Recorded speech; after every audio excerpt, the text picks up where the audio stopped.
Hello everyone, நான் நவீன் குமார். இன்னைக்கு இந்த வீடியோ நம்ம பார்க்க போகிறது வந்து பார்த்தீங்கன்னா டைல்ஸ் எல்லாத்தையும் வந்து பார்த்தீங்கன்னா ஒட்டி ஃபிக்ஸ் பண்ணிட்டாங்க. ஆல்ரெடி நீங்கள் அந்த வீடியோ வந்து பார்த்துருப்பீங்க. இப்போ வந்து பார்த்தீங்கன்னா டைலுக்கு க்ரௌட்டிங் வந்து பார்த்தீங்கன்னா போட்டுட்ருக்காங்க. ஆல்ரெடி வந்து நம்ம இந்த பாத்ரூம் வந்து ரெனோவேஷன் பண்ணிட்டு இருக்கும்போதே வந்து பார்த்தீங்கன்னா 4 mm ஸ்பேசர் வச்சு பண்ணிகிட்டு இருந்தாங்க. 4 mm ஸ்பேசர் வச்சுன்னா இந்த ஜாயிண்ட்ஸ் சொல்கிறேன். இந்த ஜாயிண்ட்ஸ்லாம் வந்து பார்த்தீங்கன்னா 4 mm ஸ்பேசர் வச்சு பண்ணிகிட்டு இருந்தோம். இப்போ வந்து பார்த்தீங்கன்னா க்ரௌட்டிங் வந்து பண்ணிகிட்டு இருக்கோம். இந்த க்ரௌட்டிங் வந்து பார்த்தீங்கன்னா மேலும் கீழும் பார்த்தீங்கன்னா ஒரு டைல் கலர் இருந்ததுன்னா அதுக்குள்ளே இருக்க ஜாயிண்ட்ஸ்லாம் வந்து பார்த்தீங்கன்னா எந்த கலர் இருந்தாலும் போட்டுக்கலாம், நம்மளோட விருப்பம் தான். சேம் இதே கலர் கூட போட்டுக்கலாம், இல்லை ஏதாவது டிஃப்ரெண்ட்டாக கலர் வேணும்னா கூட போட்டுக்கலாம். இதுக்கு ஓரளவுக்கு வந்து மேட்ச் ஆகிருக்கிற மாதிரி இருக்குது. பட் என்னென்னா பிளாக்குக்கு வந்து பார்த்தீங்கன்னா கம்ப்ளீட்டாக டிஃப்ரெண்ட்டாக இருக்கும். ஏன்னா அந்த பிளாக் டைல்ஸ்லேயே வந்து பார்த்தீங்கன்னா ஒரு கோல்டு கலரில் வந்து பார்த்தீங்கன்னா இது ஃபுல்லாக வந்து பார்த்தீங்கன்னா வரும். இப்போ நான் காமிக்கிறேன் அந்த க்ரௌட்டிங் வந்து எப்படி வந்து போட்டிருக்காங்க, அது எப்படி வந்து க்ளீன் பண்ணுறாங்கன்ட்டு காமிக்கிறேன் பாருங்கள்.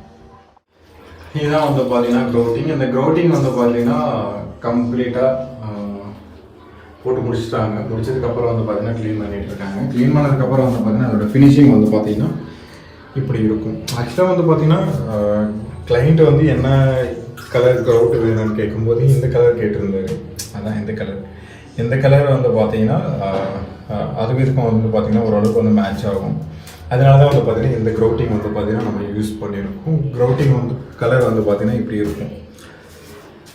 கோல்டு கலர் வந்து பார்த்தீங்கன்னா இன்னும் டார்க்காக இருக்கும். இது அந்தளவுக்குலாம் இருக்காது. இது வந்து பார்த்தீங்கன்னா மட்டகோபி கலர் அந்த வந்து வரும். அந்த கலர் வச்சு மிக்ஸ் பண்ணால் இது வந்து வரும். இது வந்து பார்த்தீங்கன்னா ஃபுல்லாகவே M/K நாட்டி கிரேட்டில் வந்து க்ரௌட்டிங் வந்து பார்த்தீங்கன்னா போட்டிருக்கும். கீழே வந்து பார்த்தீங்கன்னா சேம் அதே தான் வந்து பார்த்தீங்கன்னா போடுறோம். இப்போலாம் வந்து பார்த்தீங்கன்னா 4 mm ஸ்பேசர் வச்சு போடுறோம்.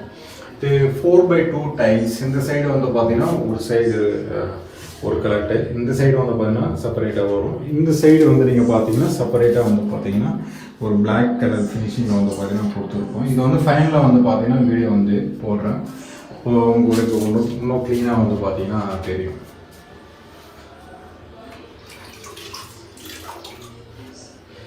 ஆக்சுவலி வந்து பார்த்தீங்கன்னா 2/4 வந்து நம்ம ஃபிக்ஸ் பண்ணுறோம் அப்படின்னா ஜாயின்ஸ்லாம் வந்து பார்த்தீங்கன்னா ஃபர்ஸ்ட் ஆஃப் ஆல் வந்து பார்த்தீங்கன்னா ஜாயின்ஸ்லாம் ரொம்ப கம்மியாக இருக்கும். ஏன்னா எவ்வளோ பெரிய டைல்ஸ் விட்டுறோமோ அவ்வளோ கம்மியாக இருக்கும். ஃபினிஷிங் வைஸ் வந்து பார்த்தீங்கன்னா 2/4 ஓகே. பட்ஜெட் வைஸ் வந்து பார்த்தீங்கன்னா 2/4 வந்து ப்ரைஸ் வந்து பார்த்தீங்கன்னா அதிகம். லேயர் சார்ஜஸ் வந்து பார்த்தீங்கன்னா அதிகம். அதோட டிசைன் வந்து பண்ணும்போது கூட கஷ்டமாக இருக்கும். ஏன்னா இந்த சைடு நீங்கள் இந்த 2/4 வந்து பார்க்குறீங்க இல்லையா, எந்த சைடுமே வந்து பார்த்தீங்கன்னா ஃபுல் டைல் வந்து பார்த்தீங்கன்னா ஒரு டைல் கூட ஃபுல் டைல் பண்ண தெரியாது. அப்படின்னா இது வந்து பார்த்தீங்கன்னா 4 feet வந்து ஒரு 5 inches பீஸ் கட் பண்ணிட்டோம். இது வந்து பார்த்தீங்கன்னா 4 feet வந்து பார்த்தீங்கன்னா இது 6 inches பீஸ் ஒரு சைடு வந்து பார்த்தீங்கன்னா கட் பண்ணிட்டோம். ஏன்னா இந்த டைல் ஓட்டினா இது பெருசாகிடும், அந்த டைல் ஓட்டினா இது பெருசாகிடும்ன்றதுக்காக தான் வந்து பார்த்தீங்கன்னா ஓட்டணும். இது வந்து பாத் ஏரியா, இது வந்து பார்த்தீங்கன்னா ஷவர் ஏரியா, ரெண்டுத்தையும் டிவைட் பண்ணோம் அப்படின்னா அப்படி தான் வந்து பண்ண முடியும். வேஸ்டேஜ் வந்து பார்த்தீங்கன்னா அதிகமாக வரும். அதுவும் வந்து பார்த்தீங்கன்னா மைண்டில் வச்சுக்கணும். க்ரௌட்டிங் வந்து பார்த்தீங்கன்னா கம்ப்ளீட்டாக பண்ணிட்டாங்க. பண்ணதுக்கப்புறம் வந்து பார்த்தீங்கன்னா கொஞ்சம் டிஃப்ரெண்ட்டாக இருக்கும். பட் என்னென்னா இது வந்து கிளைண்ட்டோட ரெக்குவயர்மெண்ட் தான். இந்த கலரில் தான் வேணும், இந்த ஃபினிஷிங் தான் வேணும்னு சொன்னதுனால தான் வந்து பார்த்தீங்கன்னா இந்த ஃபினிஷிங் வந்து எடுத்துன்னு வந்தோம். இதுவே வந்து பார்த்தீங்கன்னா நீங்கள் இந்த சைடு வந்து பிளாக் போட்டுக்கலாம், இல்லை இந்த சைடில் வந்து பார்த்தீங்கன்னா ஒயிட் போட்டுக்கலாம், இல்லைனா இந்த டைலுக்கு வந்து பார்த்தீங்கன்னா இதே க்ரௌட் வந்து போட்டுக்கலாம். அப்படின்னு இந்த ஃபினிஷிங் வர மாதிரி இது வந்து பிளாக், இந்த பிளாக்கே வந்து பார்த்தீங்கன்னா இதுலேயும் போட்டுக்கலாம். க்ரௌட்டிங் வந்து பார்த்தீங்கன்னா பெருசாக வந்து டிஃப்ரென்ஸ் எதுவுமே கிடையாது.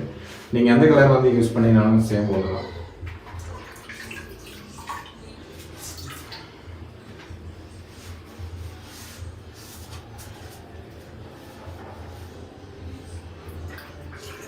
கீழேருந்து மேலே வரைக்கும் வந்து பார்த்தீங்கன்னா ஒரு 4 டைல்ஸ் இருக்கும். அதுக்கு மேலே வந்து பார்த்தீங்கன்னா ஒரு 7 inches பீஸ் வந்து பார்த்தீங்கன்னா போட்டிருப்போம். மேலே வந்து பார்த்தீங்கன்னா பீஸ் வந்து கேட்டிருந்தாங்க, கீழே வந்து பீஸ் வேணான்னு சொல்லியிருந்தாங்க. எதனால் அப்படின்னா கீழே வந்து பீஸ் போட்டோம் அப்படின்னா அதோட மெயின்டெனன்ஸ் வந்து பண்ணும்போது அதுக்கு ஏதாவது இருந்ததுன்னா க்ளீன் பண்ணும்போது அந்த மாதிரி ஒரு 4 mm ஜாயிண்ட் இருக்கும், பக்கத்துலேயே இருக்கும், வேணாம். அதனால தான் வந்து மேலே போட்டிருக்கோம். கீழே தான் வந்து பார்த்தீங்கன்னா பிளெயினாக வேணுன்றதுனால தான் இப்படி வந்து நம்ம பண்ணோம்.